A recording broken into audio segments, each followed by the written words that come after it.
I'm at my alma mater, Northwestern University in Evanston, Illinois, and I'm not only here to speak with Dr. McNeeley for this episode of the McNeeley View, I'm also here to speak with special guests and his students. So I'm going to take this time to let the three special guests introduce themselves first. My name is Russell Coughlin. I'm a pipes, valves, and fitting specialist at Chicago Tube and Iron. I began here as an intern, and as I'll get into that later, I've since been in this role. Hi, I'm Rob Powers. I am the marketing manager for pipe, valves, and fittings at Chicago Tube and Iron. I am Marcus Showalter, and I am a process technician for our general line and fab division at Chicago Tube and Iron. And Dr. McNeeley, I'm going to let you kind of connect the dots on why the conversation we're about to have. I'll let you introduce the subject and why it's kind of relevant for it to be in the classroom and for me to kind of be facilitating it. You've seen me write on a number of occasions. You've been in the audience when I've spoken about the need to prepare the next generation to take over industry. And one of the frustrations I have with not my entire generation, but unfortunately too big of a percentage, is people will leave and then they will reflect back on their organization. And sometimes those organizations no longer exist. The old adage about, well, once I left, the place went to hell. And my frustration is that a number of baby boomers or anybody in that position doesn't realize how your organization operates after you leave is probably more a reflection on you and your leadership abilities than how it ran under your direction. So the insecurity says that the veterans have some knowledge that they are somewhat reluctant to pass along to the next generation, because that knowledge is their power. Francis Bacon says knowledge is power, but the insecurity of that next generation coming behind them has a reluctance to share that information. And I feel very strongly that we have an obligation to prepare the next generation to continue to run industry. After all, is it not that generation to whom we will be turning over, if you will, our life's work? Wouldn't you like your life's work being in the stewardship of somebody that's prepared? We have not only that opportunity, but that obligation. So in our organization, which as you know, just reached its centennial, I have the good fortune of having surrounded myself with some great representatives of the millennials, if you will.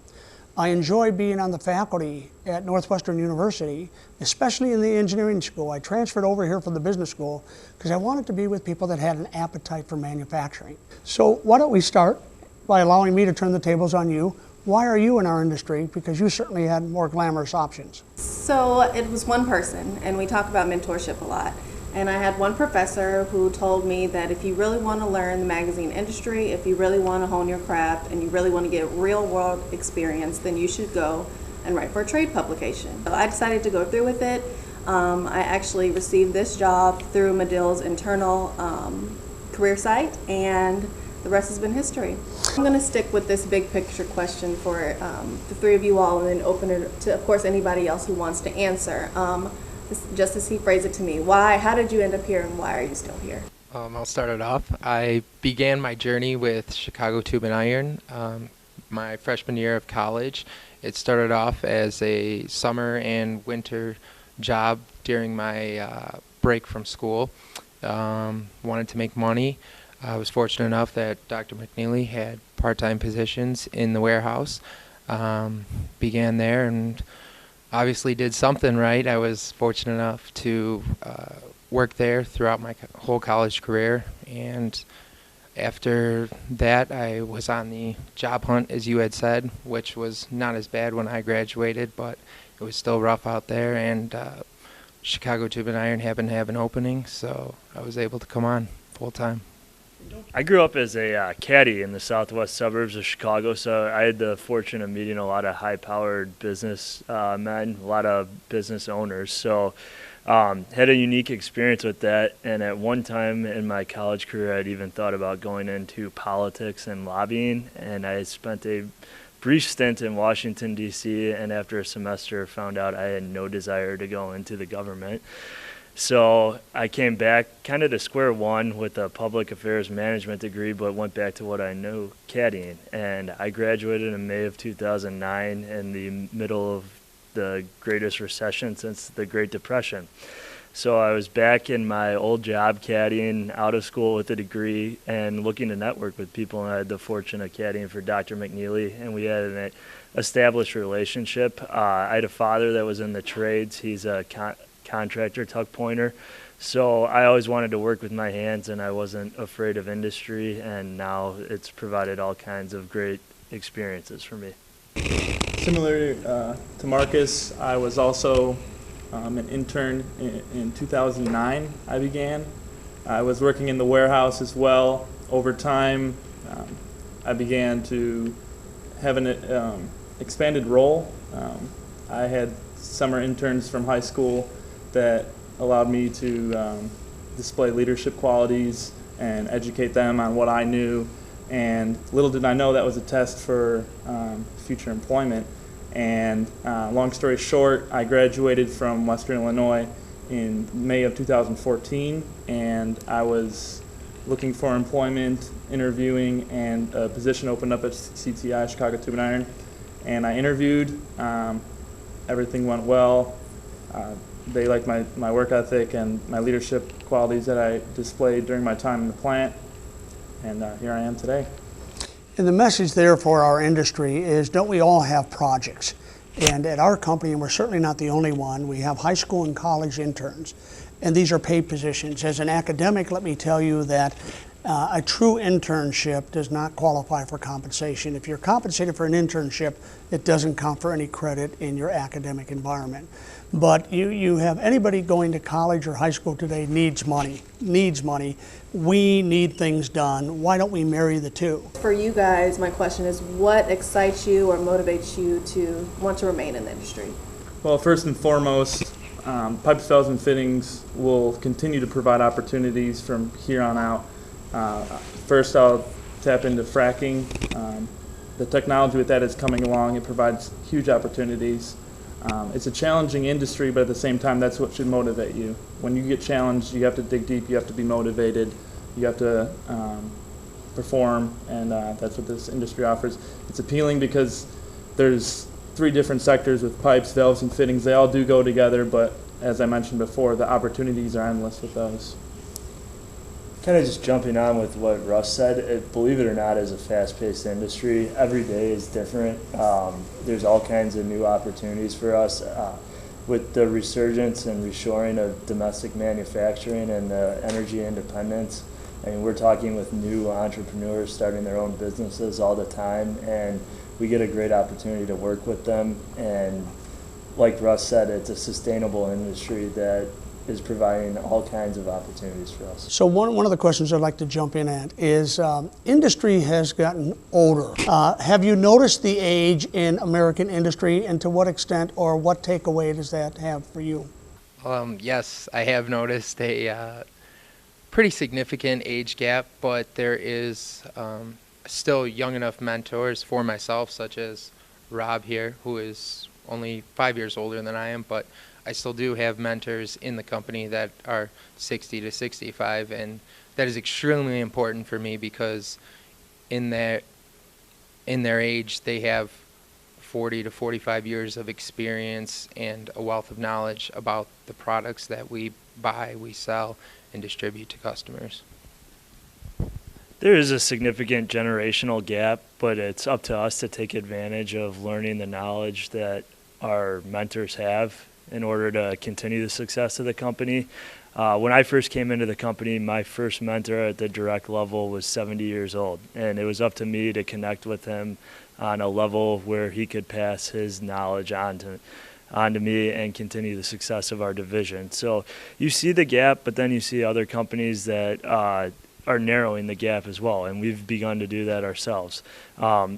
We surround ourselves with mentors on all different levels of the organization, from the front lines to the executive level. But the takeaway is, just mathematically, it means the millennials' careers are going to accelerate faster than ours did.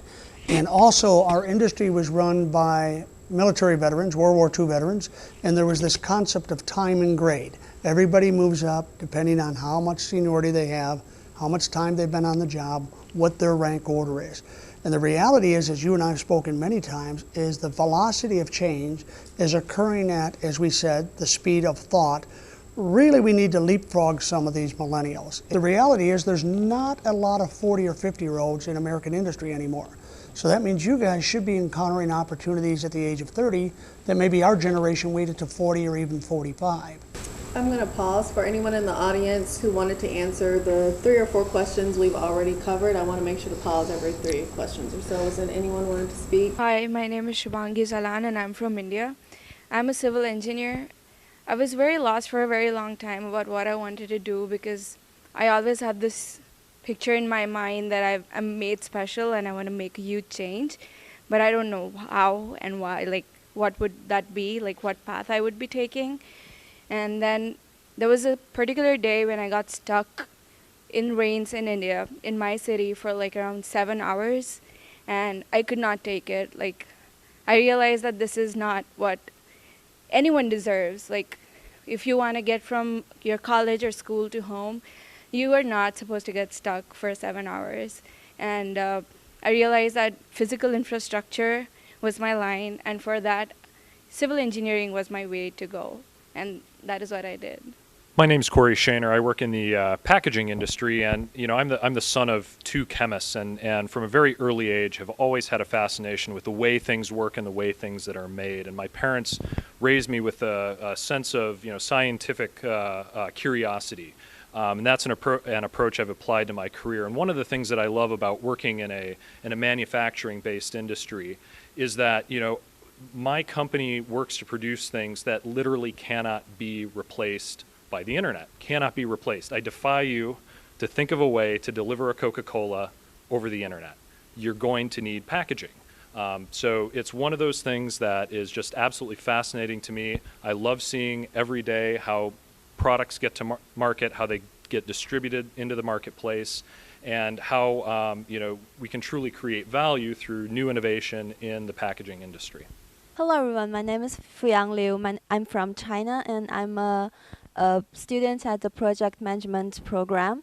And I have a construction management degree back to China, and after that I come here. The way bring me to the engineering is that my father is a student from construction material, and after he graduates from the college, the Chinese construction projects are booming.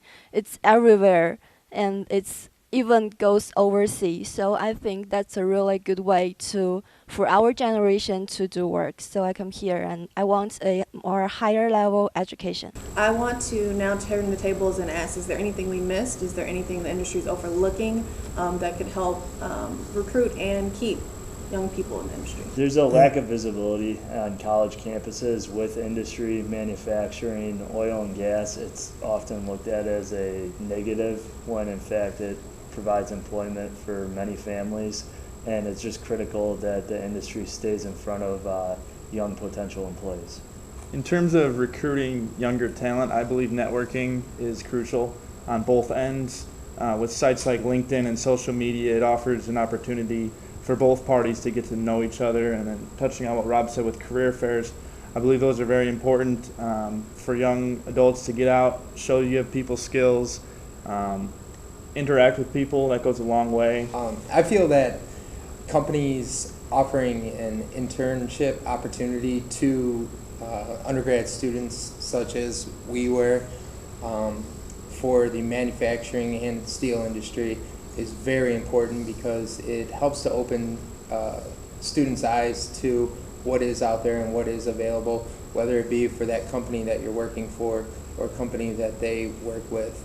I feel that students now feel that maybe there's only opportunity in tech-savvy companies, I guess, and they're all out to pursue that, but there's still an abundance of opportunity in this industry, and students just need somewhat of a helping hand to see that and to open the door to show them the opportunities that exist. Again, thank you, Dr. McNeeley, for having me here for this insightful conversation. Thanks to you guys for actually putting a face to the voice of what we're trying to help the industry see. And thank you to our viewers for tuning in. If you would like to see more, you can visit phcnews.com or thewholesaler.com.